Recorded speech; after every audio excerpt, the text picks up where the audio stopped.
Hello, everybody. This is Swati. I'm recording today's session for you. This session will be aired on 24th of August at 7 p.m.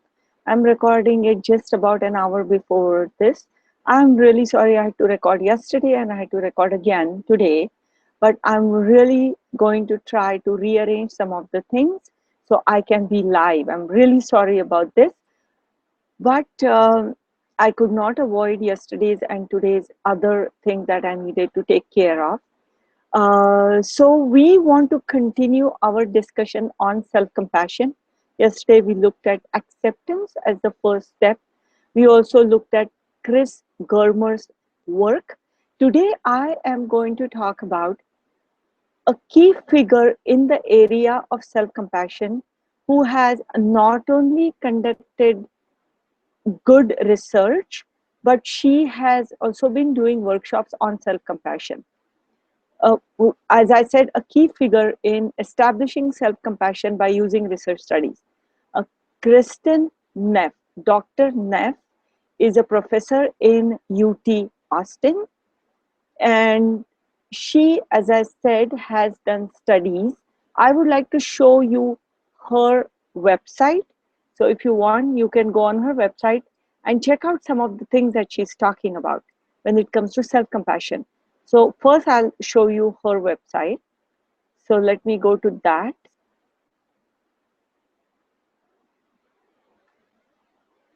Okay. So as you can see, self-compassion, Dr. Kristen Neff, and the motivational power of self-compassion. That's where I am. You can go to home.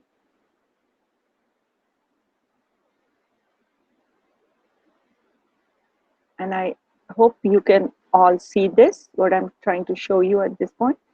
With self-compassion, we give ourselves the same kindness and care we would give to a good friend. So you make friendship with yourself. That's the main thing about self-compassion.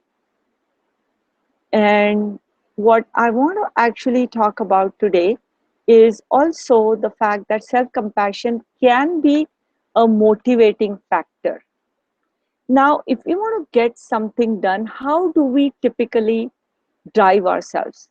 There are few common ways. One is self-criticism, to develop a critique in our head who's constantly telling us what we are doing wrong and how we need to improve it. That's one way we drive ourselves nuts sometimes. The other is fear of failure or fear of sometimes even survival that makes us work towards whatever we want. Then sometimes need for superiority. We want to be better than others so much that we can get motivation or drive ourselves based on that. And then the fourth thing is, so it's going to be self-criticism. Oh yeah, the fourth thing is perfectionistic attitude and the anxiety that comes with it. So because of being perfectionist, we want to do everything the best possible way in which we can drive ourselves crazy, and the people around us who are working under us or with us also can suffer. Now, all these different four ways I talked about, yes, they do work. They will get the job done. And in fact, they may even get a good job done occasionally. But in the long run, with all of them, you can run into problems. They create misery. They create problems for you and problems for others. In that sense, there is another way to motivate yourself, another way to actually make you work hard even when you are not able to do something really well. How do you make you work hard in getting those skills or moving forward? If you really want that, if you want that, then how do you do that? And the way is, of course, self-compassion. So you're kind to yourself. When something goes wrong, you don't beat yourself up. You accept that. And there are three ways in which you can use self-compassion. Or rather, self-compassion has three different aspects, according to Dr. Neff. So the first aspect is, like I said, being kind to yourself and making friends with yourself. So that's how you actually motivate yourself, by telling yourself it's okay. Whatever happened was okay. Even if there was something you would have found humiliating, it doesn't need to be that. You are okay. That's number one, acceptance. Number two is common humanity.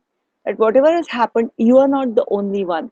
To realize that even when something terrible happens to you, believe me or not, you're not going to be the only one experiencing whatever you do. So to believe in the common humanity or pay attention to that. And the third thing is mindfulness. So mindfulness allows you to experience feelings by just observing. So what that means is whatever comes to your mind, you learn to observe it. And even if it is self-criticism, you just simply learn to observe it. You don't suppress it, neither do you over-express it. So by doing that, by being mindful, not only we become self-aware, but our emotions and reactions can be under check. And we also, as we all know, we learn to sit through discomfort. So whatever we want to do, we can still keep doing it, although sometimes it may not be a pleasant activity. So by doing all these things, self-compassion can turn out to be a better motivator, or an activity that doesn't have to be unpleasant, anxiety provoking in order to get to where you want to go. Now, Dr. Neff has developed a self-compassion scale. And I'm going to give you a homework today. I would like you to go Google. I'm going to show you right now, but you can Google it. Self-compassion scale, Dr. Neff. And there is like, how do you test yourself? That part, the self-compassion scale, that's for testing yourself.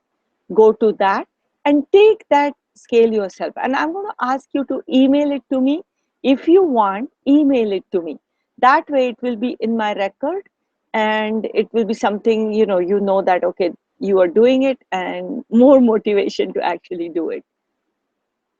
I'm going to show it to you, the self-compassion scale. I think it's here. No, it's not. This is the Skype thing, which we don't need.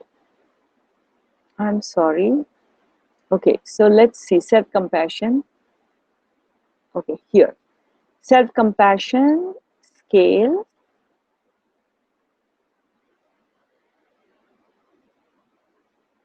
Hmm.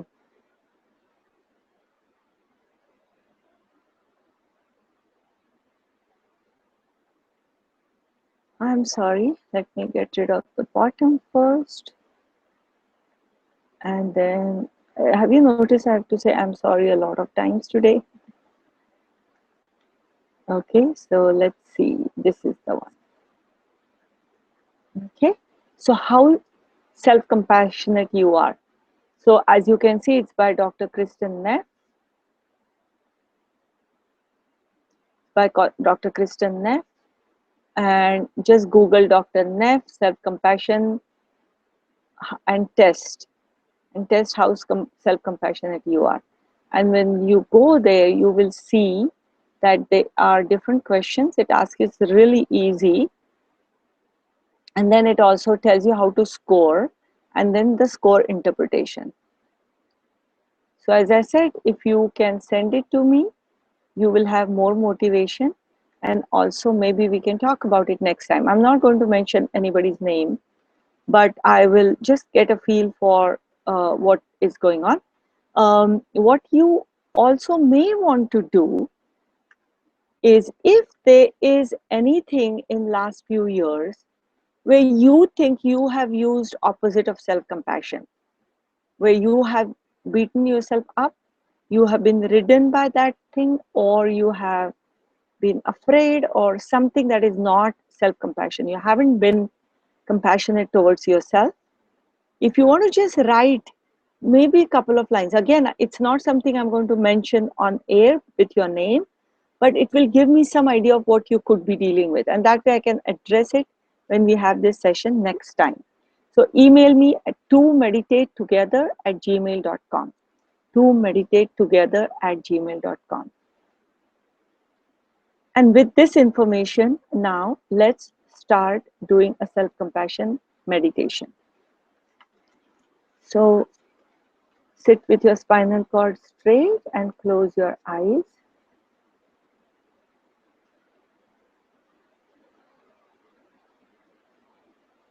Take a few deep breaths.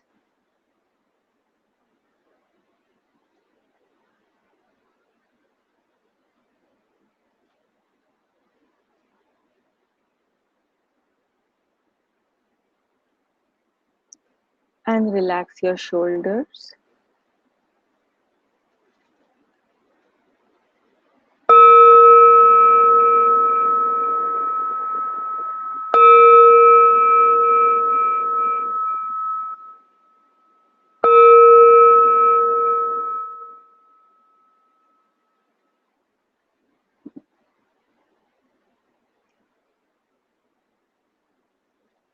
And now breathe in and breathe out.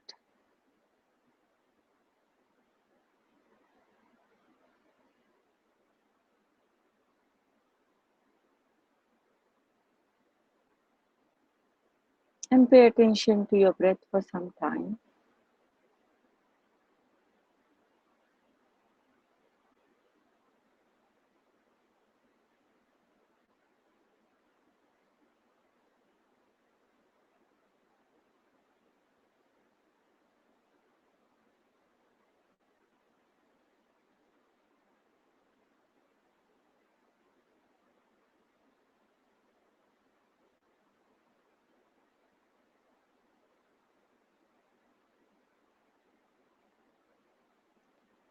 And now place your hand on your heart.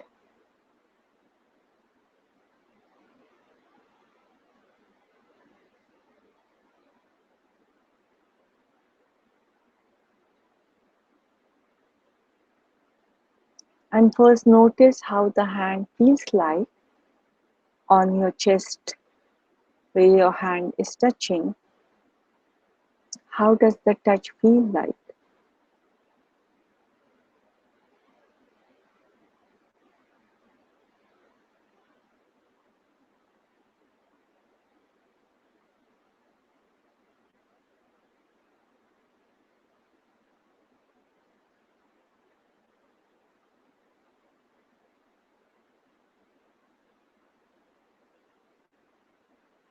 Slight rising and falling of the chest.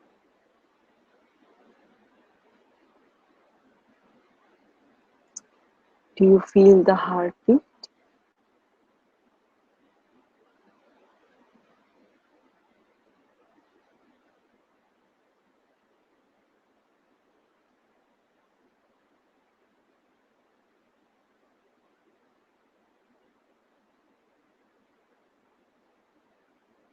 And now say to yourself, as you're paying attention to your hand on your chest, as you're paying attention to that, say to yourself, soft and gentle, soft and gentle.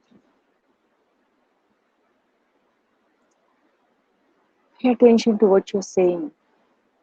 Soft and gentle, soft and gentle.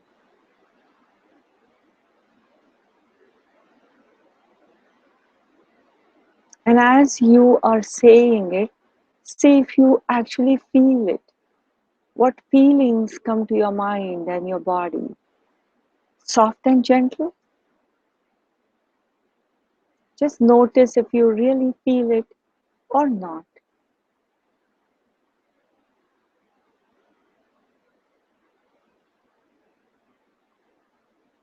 Soft and gentle, soft and gentle.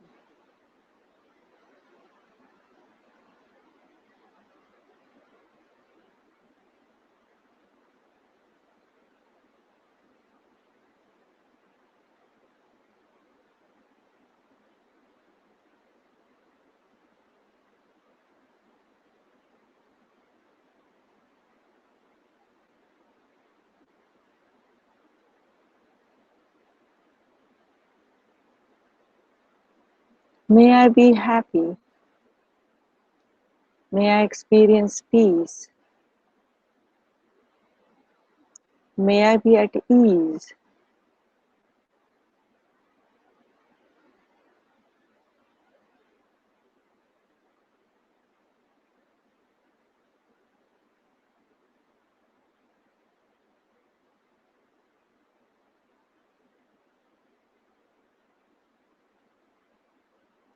May I be happy.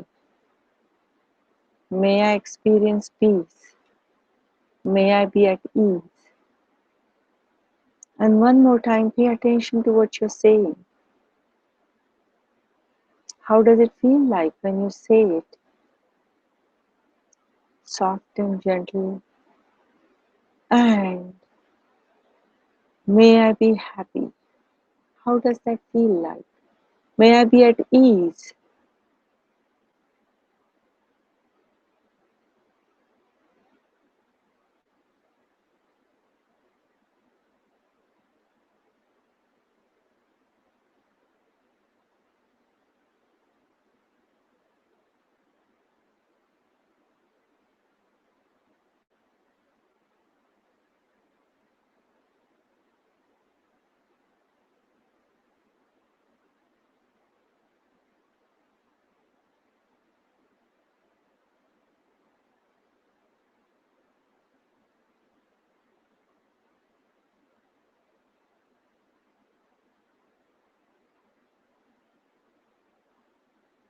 May I be happy.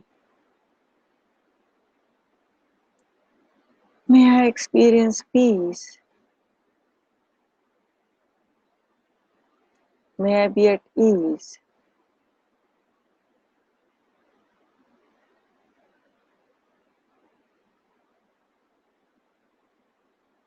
Soft and gentle. Soft and gentle.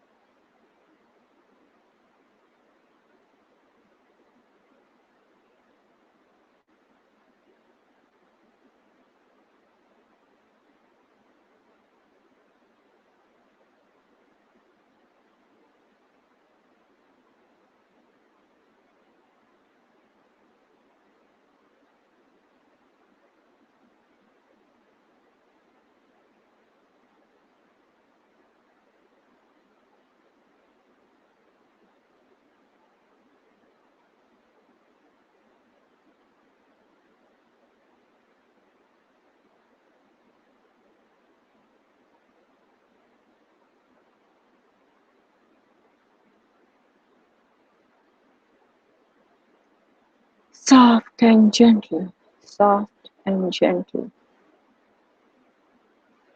How does that feel like? How does it feel like in your chest, in your heart, and anywhere else in your body when you say soft and gentle?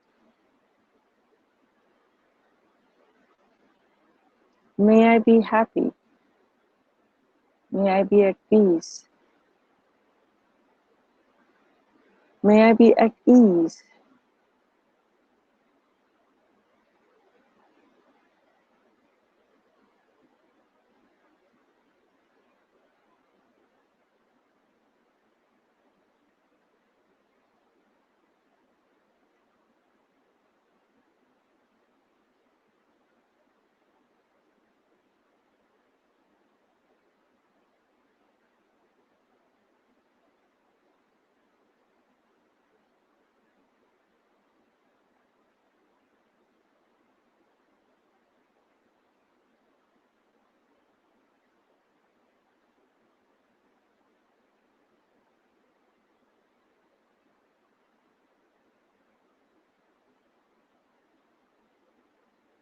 Soft and gentle. Soft and gentle. May I be at peace. May I be happy. May I be at ease.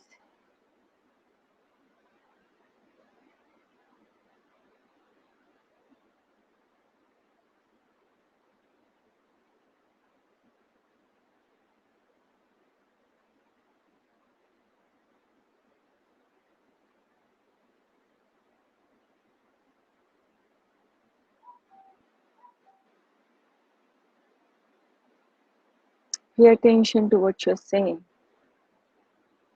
and how you're feeling when you say it. You're making friends with yourself.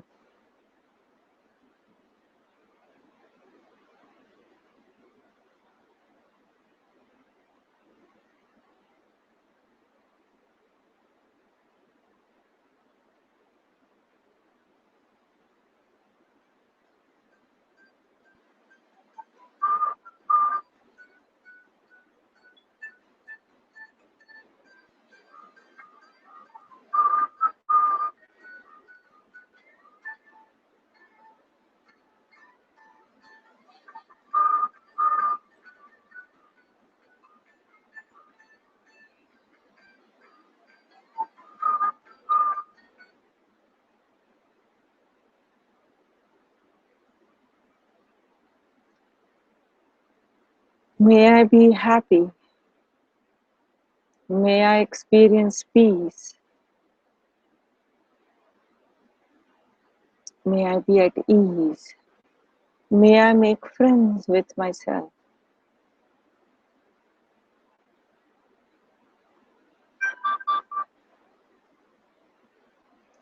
And now bring your attention back to your breath again. Notice how you're breathing in and breathing out.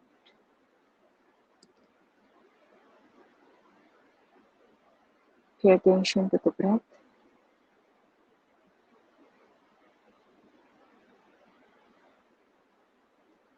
And now say the line 3 times to yourself.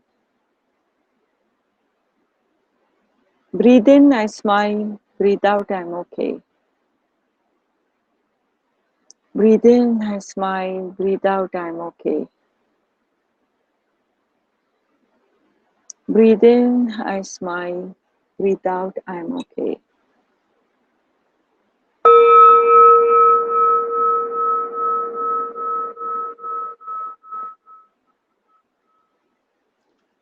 And you can open your eyes slowly at first and then all the way.